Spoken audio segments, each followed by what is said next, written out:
అని చెప్పి అంతకంటే మేము బాగా చేస్తాం, వాళ్ళు 10,000 ఇస్తున్నారు, మేము 15,000 ఇస్తాం, మేము ఇంకా రైతులకు కొత్త పాలసీలు తీసుకొస్తాం, ఎవరైతే ఎక్కడైతే వెనుకబడి ఉన్న ప్రాజెక్టులు ఉన్నాయో వాటన్నింటిని కూడా ముందుకు పరివర్తిస్తామని చెప్పి వాళ్ళ రైతు డిక్లరేషన్లో చెప్పి అన్నింటినీ కూడా పండబెట్టారు. కేసీఆర్ హయాంలో హరీశ్రావు నాయకత్వంలో పరిగెడుతున్న ప్రాజెక్టుల నిర్మాణం ఇప్పుడు రేవంత్ రెడ్డి హయాంలో మొత్తం వెంటకపోయింది. ఒక్క ప్రాజెక్టు నిర్మాణం కూడా జరుగుతలేదన్నది మీ అందరికీ కనిపిస్తున్నది.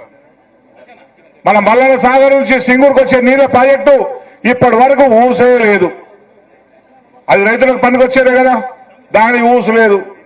అట్లాగే 19A మన టేక్మాలు, రాయకోడు టేక్మాలు, అట్లాగే మెదకు, అల్లాదురుగు, శంకరంపేట వీటన్ని మండలాలను సస్యశ్యామలం చేసే ప్రాజెక్ట్ అది, దాని ఊసే లేదు. నీళ్లు లేవు, రైతులను పట్టించుకునే దిక్కు దివానం లేని ఈ ప్రభుత్వం ఉన్నది కనుక ఈ ప్రభుత్వానికి గట్టిగా బుద్ధి చెప్పాల్సిన అవసరం ఉన్నది అని చెప్పి నేను మీ అందరికీ తెలియజేసుకుంటూ, మనందరం కూడా ఈ ధర్నా కాంగ్రెస్ పార్టీకి కనువిప్పు కలిగించే విధంగా ఉండాలి. ఏదైతే ఎన్నిసార్లు మొత్తుకున్నా, ఎంతమంది రైతులు ఆత్మహత్యలు చేసుకున్నా, ఇప్పుడు నేను వస్తుంటే ఒక ముస్లాం చెప్తుంది, బిడ్డ 10 రూపాయలకు కూడా అడుక్కోవాల్సిన దుస్థితి వచ్చిందని చెప్పి ఏదో వీడియో వింటే నిజంగా మనసు అంతా బాధ అనిపించింది. అటువంటి ఒక దుర్మార్గమైన పాలన సాగిస్తున్నాడు రేవంత్ రెడ్డి. అందుకే ఇప్పుడు మనము ఈ రైతుల మీద సన్న ఓట్లకు బోనస్ ఇస్తానని ఇయ్యలే, ఓట్లు సరిగ్గా ఉంటలే, చాలా మంది ప్రైవేటులో అమ్ముకున్నారు. మా మండలం కానీ మిగతా మండలం కానీ ప్రైవేట్ మిల్లులకు అమ్ముకున్నాడు.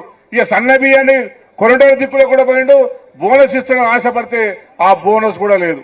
అటువంటి ఒక పరిస్థితి ఉన్నది కనుక రేపు రాబోయే ఎలక్షన్లో లోకల్ బాడీకి పెడతాడా లేదా, లోకల్ బాడీ పెట్టాలంటే గజ గజ ఉరుకుతుంది రేవంత్ రెడ్డికి. కానీ లోకల్ బాడీ కనుక పెడితే రేవంత్ రెడ్డికి కాంగ్రెస్ పార్టీకి కనువిప్పు కలిగే ఓటు వేయాలని చెప్పి ప్రచారాన్ని మనం ముందు తీసుకుపోవాలని చెప్పి నేను మీ అందరికీ ఈ సందర్భంగా మనవి చేసుకుంటున్నాను. ఎందుకంటే అడ్డమైన హామీలు ఇచ్చి సాధ్యం కాని ఆచరణ సాధ్యం కాని హామీలు ఇచ్చి ప్రజలందరినీ నమ్మించారు. పాపం ప్రజలు నమ్మిండ్రు. ఇంతకంటే బాగుంటుందేమో, కేసీఆర్ సార్ కంటే ఇంకా బాగుంటుందేమో అని చెప్పి వాడు 3 సినిమాలు చూపెట్టేసరికి నిజంగా ఉంటుందేమో అని చెప్పి అనుకున్నాడు. కానీ కేసీఆర్ సారు బంగారు తెలంగాణ ఉంటే వీడు మొత్తాన్ని నాశనం చేసేసి రైతాంగాన్ని మొత్తం నిర్వీర్యం చేసే ప్రయత్నం చేసిండు. కేసీఆర్ గారి మీద వ్యక్తిగతంగా ద్వేషాన్ని పెంచుకొని తెలంగాణ మొత్తాన్ని ఎండబెట్టే ప్రయత్నం చేస్తుండు, కాళేశ్వరం మొత్తాన్ని కూడా పండబెట్టే ప్రయత్నం చేస్తుండ అనే విషయాన్ని కూడా మనం గ్రామానికి ప్రతి రైతుకు తీసుకుపోవాల్సిన అవసరం ఉన్నది అని చెప్పి కూడా నేను మీ అందరికీ ఈ సందర్భంగా తెలియజేసుకుంటున్నాను. మనందరూ కూడా చాలా మంది ప్రజలు నిరాశలో ఉన్నారు. ఈ ప్రభుత్వం ఎప్పుడు పడిపోతుందా, ఈ ప్రభుత్వం ఇప్పుడు ఎలక్షన్లు వస్తే మీ ప్రభుత్వానికి వ్యతిరేకంగా ఓటేయాలని ప్రతి ఒక్కరు కూడా వెయిట్ చేస్తున్నారు. అవునా కాదా? అవునా కాదా? గట్టిగా చెప్పాలి. ఇప్పటికిప్పుడు ఓట్లు వస్తే కనుక ఈ ప్రభుత్వానికి రేవంత్ రెడ్డికి వ్యతిరేకంగా ఓటేసి మా నిరసన తెలపాలని ప్రజలందరూ కూడా ఉత్సాహంతో ఉన్నారు, కసితో ఉన్నారు. అందుకే ఇంకా మనం విస్తృతంగా ప్రచారం చేయాలి రేవంత్ రెడ్డి వైఫల్యాన్ని. ఇది వైఫల్యం కాదు, రేవంత్ రెడ్డి ఉద్దేశపూర్వకంగా తెలంగాణ ప్రజలు వంచిస్తున్నాడు.